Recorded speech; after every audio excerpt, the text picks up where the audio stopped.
नमस्कार किसान भाइयों। आज का वीडियो बड़ा ही ख़ास होने वाला है क्योंकि मई का महीना चल रहा है और इस समय फार्मर जो अनार के हैं वो बेसल डोज देना शुरू कर चुके हैं अनार के बगीचों में।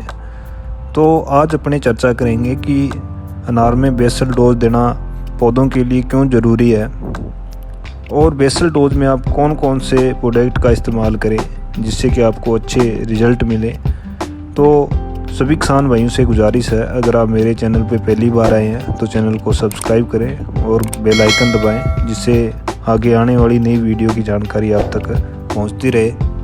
किसान भाइयों, सबसे पहले ये जान लेते हैं कि अनार में बेसल डोज देना क्यों ज़रूरी है। बेसल डोज देना इसीलिए ज़रूरी है क्योंकि अनार के जो फार्मर हैं, अनार के जो फल है उनकी तुड़ाई करने के बाद अनार के बगीचे को कुछ टाइम के लिए फ्री छोड़ देते हैं। उस समय में वह पानी के अलावा अन्य कोई फर्टिलाइज़र वगैरह अनार के बगीचे में नहीं चलाते हैं, जिससे कि अनार के पौधे को फ्लोरिंग लेने के लिए काफ़ी पोषक तत्वों की ज़रूरत पड़ती है। इन पोषक तत्वों की कमी को पूरा करने के लिए अनार के पौधे को बेसल डोज में फर्टिलाइज़र वगैरह देना ज़रूरी होता है। किसान भाई अगर सही बेसल डोज में सही प्रोडक्ट का चयन नहीं कर पाते हैं तो इसके कारण जो अनार का पौधा है वह टाइम पे फूल नहीं ले पाता है, जिसके कारण कि अनार की जो आमदनी है वो फार्मरों की कम हो जाती है। तो आज अपने ये जानेंगे कि आपको ऐसा कौन सा प्रोडक्ट यूज में लेने हैं जिससे कि अनार के जो पौधे हैं उनमें फ्लोरिंग समय पे आए और उनमें ड्रॉपिंग की समस्या कम से कम आए। तो किसान भाई सबसे पहले चर्चा ये करते हैं कि बेसल डोज देने का जो सही तरीका कौन सा है।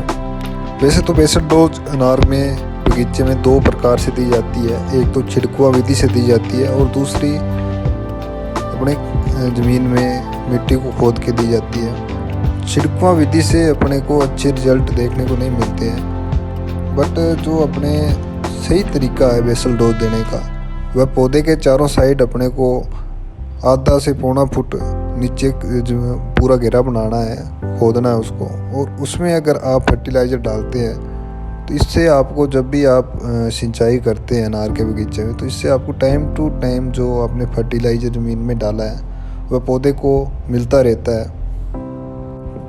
तो किसान भाइयों आगे चर्चा करते हैं कि आपको बेसल डोज में कौन कौन से उत्पाद डालने हैं। तो आपको सिंगल सुपर फास्फेट 1 किलो, मैं प्रति प्लांट की आपको डोज बता रहा हूँ। MOP म्यूरेटॉप पोटाश जो है 200 से 250 ग्राम प्रति प्लांट, DAP 400 से 500 ग्राम प्रति प्लांट। अगर किसान भाई माइकोराइजा का प्रयोग करते हैं, ट्राइकोडर्मा माइकोराइजा का, तो आपको 100 ग्राम प्रति प्लांट के हिसाब से माइकोराइजा को डालना है। माइकोराइजा आपको अच्छी कंपनी का ही लेना है जिससे आपको बेटर रिजल्ट देखने को मिले। और 10 से 12 किलो सड़ी हुई गोबर की खाद डालनी है।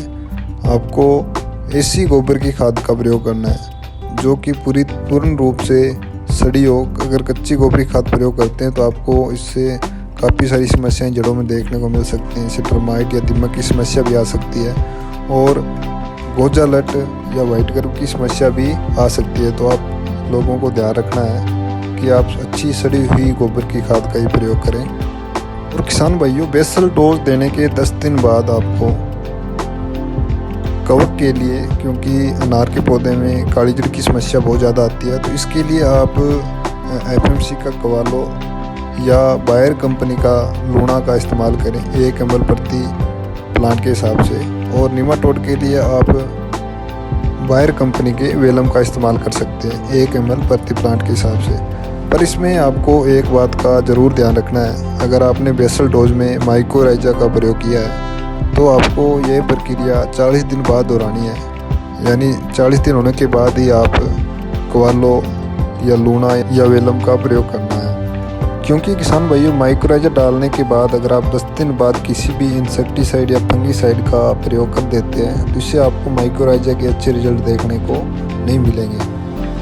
तो आगे चर्चा ये करते हैं कि बेसल डोज देने के बाद आपको अनार के पौधे में पानी कितने टाइम चलाना है। अगर आप ड्रिप इरिगेशन से सिंचाई कर रहे हैं तो आपको बेसल डोज देने के बाद ओनली 1 आवर ड्रिप चलानी है, 1 घंटे से ज़्यादा आपको ड्रिप नहीं चलानी है। अगर 1 घंटे से ज़्यादा आप ड्रिप चलाते हैं तो इससे जो भी न्यूट्रिएंट्स दिए हैं वो ज़मीन में लीचिंग हो जाएंगे और जिसके कारण इनका रिजल्ट अच्छा नहीं आएगा।